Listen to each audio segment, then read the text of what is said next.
Captain I Singh हमारे साथ मौजूद हैं, डिफेंस एक्सपर्ट हैं। सर, सीज फायर को लेकर के बहुत ही सवाल उठे और अब तक ये सवालात उठ रहे हैं, लगातार उठ रहे हैं। लेकिन क्या ये सवालात ठीक है? क्योंकि सरकार ने अगर कोई निर्णय लिया है, कुछ हुआ है, तो सोच समझ के लिया होगा कोई निर्णय, सोचा समझा गया होगा, बैठकें हुई होंगी, देशवासियों के लिए कुछ सोचा गया होगा जाहिर तौर पर, तभी तो इस प्रकार का निर्णय लिया गया होगा।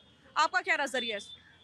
निश्चित तौर पे जो सरकार होती है उसकी पूर्ण रूप से देश की जिम्मेवारी होती है। देश में क्या डिसीजन लेना है, किस तरह से कार्य करना है, आम जनता के हित में क्या होगा, देश के हित में क्या होगा, उस तरह से सरकार डिसीजन लेती है। मैं आपको बड़ा डिटेल में बताना चाहूँगा कि आप देखिए, जब उन्होंने हमारे निहत्थे पर्यटनों को पहलगांव में जिस तरह से उन्होंने उनको आके उनकी हत्या करी, मैं ज़्यादा जाति और मैं उसमें नहीं घुसना चाहूँगा, उन्होंने जिस तरह से वहाँ पर उनकी हत्या करी, सरकार ने और हमारे देश के प्रधानमंत्री ने उस दिन कसम खाई कि ये लोग अगर पानी में भी छुप जाएंगे तो हम इन्हें छोड़ेंगे नहीं, समुद्र में भी चले जाएंगे छोड़ेंगे नहीं। तो सबसे बड़ी बात हम ये सोचना चाहिए कि आज हमारा जो शासक है उसने प्रण किया और करके दिखाया।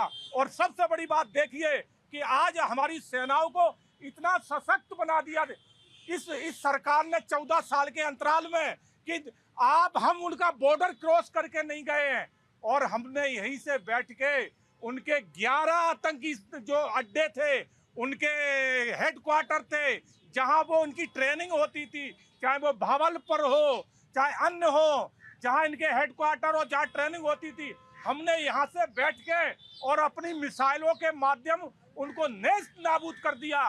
सबसे बड़ी बात सोचने वाली बात है कि ये भारत पाकिस्तान युद्ध में, ये सबको जानकारी होना चाहिए, भारत पाकिस्तान युद्ध में हमने सिर्फ पाकिस्तान की ही ताकत नहीं देखी है, हमने चाइना की भी ताकत देख ली, हमने टर्की की भी ताकत देख ली, और भी कुछ जुड़े हुए थे जिनका मैं नाम नहीं ले रहा हूँ, इनकी सबकी ताकत देख ली। वो कैसे देखी है आपकी निगाह में होना चाहिए, क्योंकि ये सब पाकिस्तान के साथ खड़े थे। कोई हथियार सप्लाई कर रहा था, कोई अम्लीसन सप्लाई कर रहा था, और इनके भेजे हुए हथियार, इनके भेजे हुए ड्रोन हमारी सेनाओं ने हवा में ही मार गिराए, मगर हमारा एक भी ड्रोन और हमारा एक भी मिसाइल पाकिस्तान नीचे नहीं गिरा पाया। बहुत शानदार सरकार ने करके दिखाया, बहुत शानदार। और नितिशा जी, बिल्कुल ये बात उन लोगों को समझ लेनी चाहिए कि पाकिस्तान वो देश है जिसको सिर्फ ये खबर मिली थी कि जंग शुरू हो सकती है, वो भीख मांगने पहुंच गया, कर्ज लेने पहुंच गया, अलग अलग देशों के सामने हाथ फैलाए कि हमारी सहायता कर दो भाई, हमारे पास इतनी सेना नहीं है, हम इतने सशक्त और मजबूत नहीं है,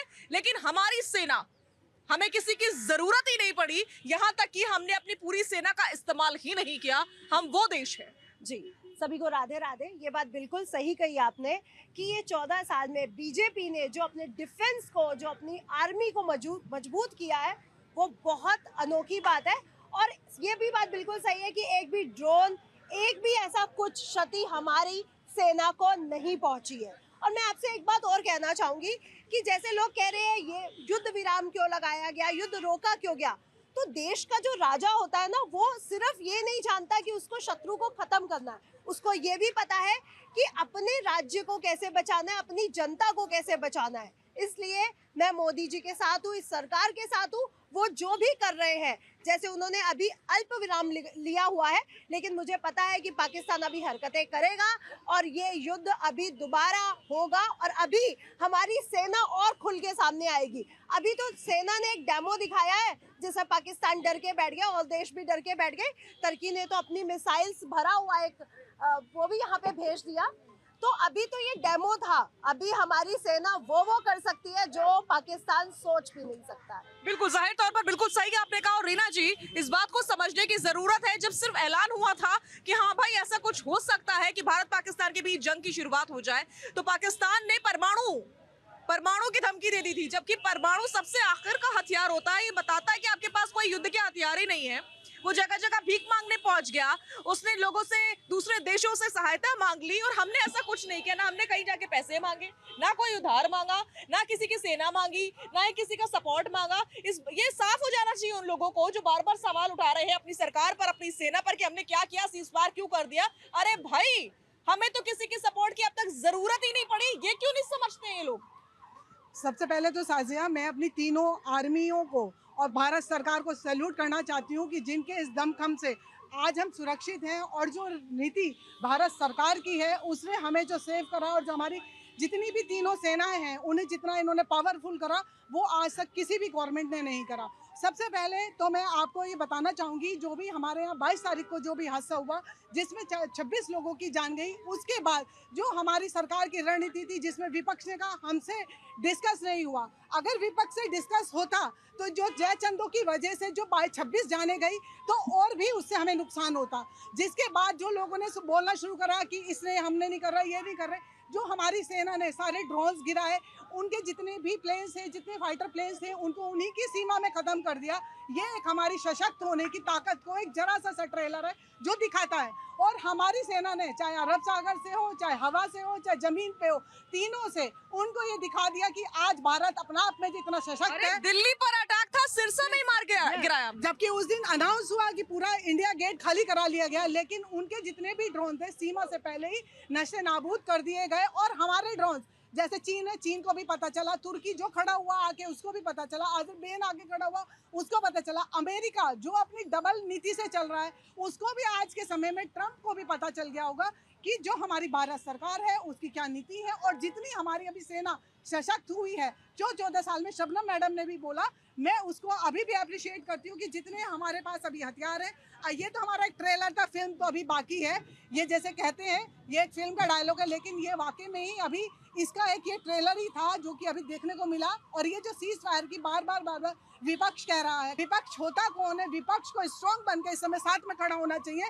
जो हमारे लॉ एंड ऑर्डर्स हैं उनको फॉलो करना चाहिए, ना कि आप अपना भी हम लोग की लैग पुलिंग करने के बाद उसको निश्चय नाबूद करें। बिल्कुल हमें खड़ा होना बिल्कुल। एहसान अब्बासी का मैं रुख कर रही हूँ। एहसान अब्बासी जी, जब भारत और पाकिस्तान के बीच एक तरह से जंग की शुरुआत हुई तो असदुद्दीन ओवैसी खुलकर के सामने आए और उन्होंने भारत की खूब वकालत की और पाकिस्तान को बार बार, एक बार नहीं बल्कि बार बार उसकी औकात याद दिलाई, बार बार औकात याद दिलाई।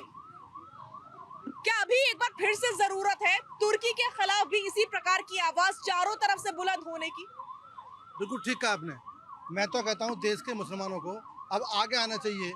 अजरबैजान और तुर्की से जो रिश्ता है हमारा वो हमें ख़त्म करना होगा।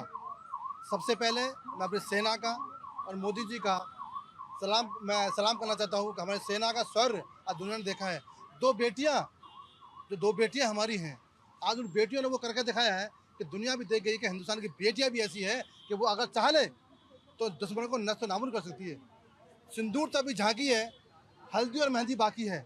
जिस बेटी की हल्दी छुटी है हाथों से, जिस बेटी की हल्दी छुटी, मेहंदी छुटी हाथों से, उसका बदला बाकी है। और हमने आतंकियों को मारा है, ये भूल जाओ दुनिया वालों और देश वालों। हमने पाकिस्तान से युद्ध नहीं किया, हमने उनको मारा है जिन्होंने हमारे बहन भाइयों को धर्म पूछ के मारा था।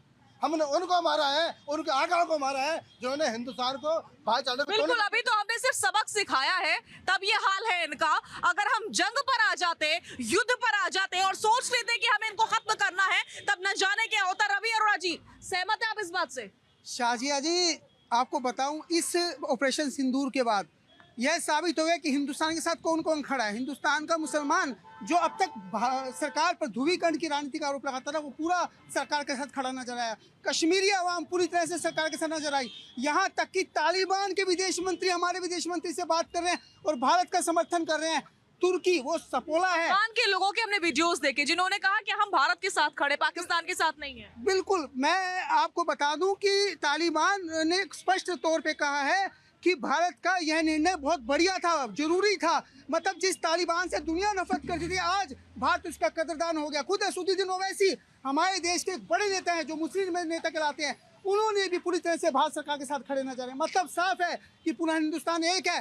तुर्की की जब हम बात करते हैं वो तो गजवाए हिंद का मिशन, भारत सरकार के साथ ही नहीं, उन्होंने बार बार औकात याद दिलाई पाकिस्तान को। बिल्कुल, बार बार कि तुम कहाँ हो, तुम्हारी औकात है क्या? ओवैसी ने कहा हम शुक्र है कि हमारे पूर्वज पाकिस्तान नहीं गए, नहीं तो हमें भी भुगतना पड़ता। मतलब पूरी तरह से भारत सरकार के साथ खड़े नजर आए और इसे साबित कर दिया। उन्होंने मुसलमानों को समझाया कि हिंदुस्तान की सरकार कितना बड़ा कदम उठाने जा रही है। मतलब मैं समझता हूँ आज जो एक माहौल देश के अंदर खराब हो चुका था उसके अंदर बहुत बेहतरी हुई है, इसका बहुत बड़ा फायदा मिला है हमें।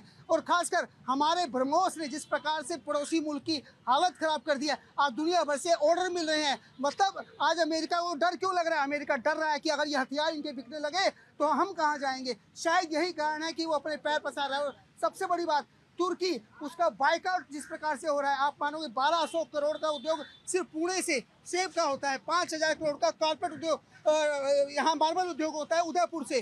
तो ऐसे कारपेट उद्योग है, ऐसे जो है ड्राई फ्रूट का उद्योग होता है, ये सब पूरी तरह से लोग मना कर दिया है। और मैं समझ रहा हूँ लोग पूरा देश एकजुट हो चुका है, लगातार मैसेज आ रहे हैं। मैं समझता हूँ यह बहुत बड़ी चोट है तुर्की के लिए। और अगर चीन नहीं सुधरा तो चीन का भी यही हाल होने वाला है, क्योंकि आज जिस प्रकार से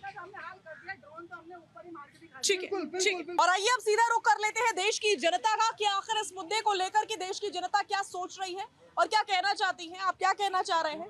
टर्की को लेकर के, अजरबैजान को लेकर के बहुत गुस्सा हम देख रहे हैं, आपका क्या नजरिया है? बिल्कुल गुस्सा जायज है, लेकिन आप टर्की का बहिष्कार कर रहे हैं, अजरबैजान का बहिष्कार कर रहे हैं, ट्रंप का खुद का बहिष्कार क्यों नहीं कर रहे? अभी 4 दिन पहले ट्रंप टावर का उद्घाटन हुआ है गुड़गांव में, 2 घंटे में फ्लैट्स बिक गए। उन लोगों को क्यों नहीं आइडेंटिफाई करे जिन्होंने ट्रंप टावर में टावर्स खरीदे हैं, टावर्स में जिन्होंने फ्लोर आइडेंटिफाई क्यों, ऐसा क्यों कह रहे हैं? क्यों ट्रंप को मजबूत कर रहे हैं ना? ट्रंप को क्यों मजबूत कर रहे हो आप? सबसे बड़ा आतंकवादी देश तो सबसे बड़ा ऐसे ऐसे कैसे कह सकते हैं आप? इसलिए कहते हैं वो आतंकवादियों को फंडिंग देता है। आज ये बताओ, जो 84 करोड़ का कन्विक्ट है आतंकवादी है, उसके साथ कल उसने कतर में मीटिंग की है ट्रंप ने। कौन हुआ आतंकवादी? जो आतंकवादी अमेरिका की लिस्ट में, हिट लिस्ट में है, 84 करोड़ का कन्विक्ट है, उसके साथ ट्रंप ने मीटिंग की है। तो आतंकवादी अमेरिका हुआ है, पाकिस्तान हुआ है? ये तो मोहरे हैं छोटे छोटे। मेरा कहने का मतलब आप अमेरिका और चाइना पे भी चोट मारिए, ये तो सपोले, ये तो कभी मर जाएंगे। आप सिर्फ की माँ को मारिए, तो ये है सबसे बड़े सपोले, चाइना और अमेरिका। आप तुर्की क्या छोटा देश है, मालदीव 24 घंटे में घुटने में नहीं आ गया था, उसका बहिष्कार करते तुर्की तो 24 घंटे में आ जाएगा घुटनों में। ठीक है,